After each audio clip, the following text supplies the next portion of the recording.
What does Jesus' title, the Son of Man, refer to? Hey everybody, I'm Dan McClellan. I'm a scholar of the Bible and religion. And we see Jesus being referred to as the Son of God and the Son of Man a number of times in the New Testament. And Son of God is clear enough, but Son of Man is a little confusing, but actually has more divine implications than does the title Son of God. Son of God comes primarily from the Greco-Roman world, and it was used to refer to the Caesar. And so it was primarily a title applied to humans who had some kind of pretensions to divinity. Son of Man, however, is uniquely Jewish, and specifically uniquely Greco-Roman period Jewish. But it's based on a phrase we see a number of times in the Hebrew Bible, Ben Adam, or Bar Enosh, which means son of man or son of humanity or son of a human. And it has nothing to do with divinity in its earliest usage. For instance, we see it a bunch of times in the book of Ezekiel, where God calls Ezekiel Ben Adam, and that is a way to distinguish Ezekiel from God, from the divine. The Son of Man is part of a broader idiom where, in order to refer to a member of a group, you could call a person a son or a daughter of that group. So a son of God or gods meant a god. A son of the prophets meant one of the prophets. Son of man meant a male human. Daughter of man meant a female human. And so you can think of it kind of like in the Jungle Book, where they refer to Mowgli as a man cub. Just means he's a human.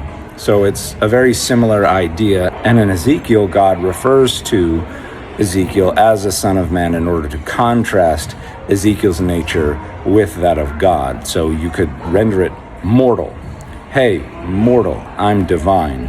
So it is strictly a human title in the Hebrew Bible until we get to the book of Daniel, and specifically Daniel 7:13, where Daniel has this vision of one like a son of man who comes in the clouds of heaven. And in the book of Daniel, this is intended to mean one that looked like a human, a male human. So it's just a description of this mysterious figure as anthropomorphic in appearance, as male presenting. So that's what it meant when Daniel 7:13 was written. However, as we get deeper into the Greco-Roman period, and Daniel 7 was written around the middle of the 2nd century BCE, so we're already in the Greco-Roman period.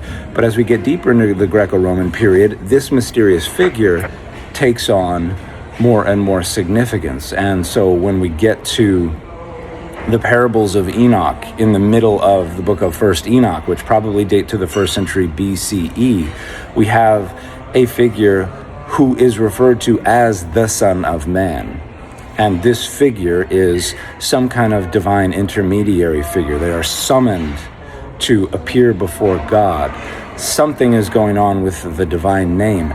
They are worshipped by everyone on earth.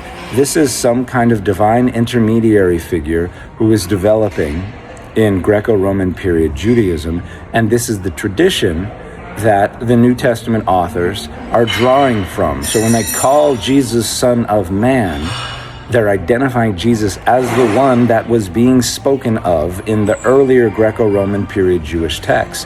And something that was very helpful in this, in my opinion, is a specific version of Daniel 7:13 that was translated into Greek. Because in that passage it says the one like a son of man came to the Ancient of Days. Because in Greek the preposition is heos, unto, to, until the Ancient of Days.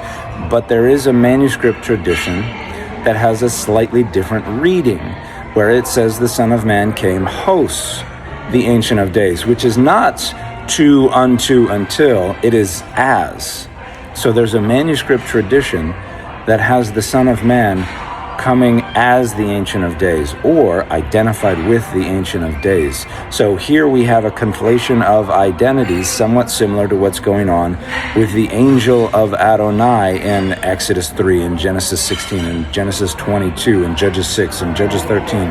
and a couple of other places, where the identity of this intermediary figure is somehow mixed up and entangled with God's own identity. So the Son of Man can function as the Ancient of Days, not because they are the Ancient of Days, but because they can manifest the Ancient of Days identity, presence, power, authority. So calling Jesus the Son of Man is appealing to this tradition from a century or two before about some mysterious intermediary figure known as the Son of Man, who can manifest God's own power and presence and authority. It's a pre-existing tradition that developed within Greco-Roman period Judaism. So to call Jesus Son of Man is even more divine than to call him a Son of God. It is an inner Jewish tradition that is associated with the conflation of the identities of God and this mysterious intermediary figure. So, Son of Man title is a very powerful title for Jesus to take up in the New Testament text, and has to do with this developing notion of some kind of figure who can represent God and even manifest God's power and presence to humanity on earth, even though God is actually far away in the heavens and cannot be seen. So that's what the Son of Man title is about, and if you would like more information on that, here are a number of wonderful books you can look at that talk about the question of the Son of Man title, as well as Son of God and messianic expectations in this time period. And the fit for this video has been Adonai and his Asherah.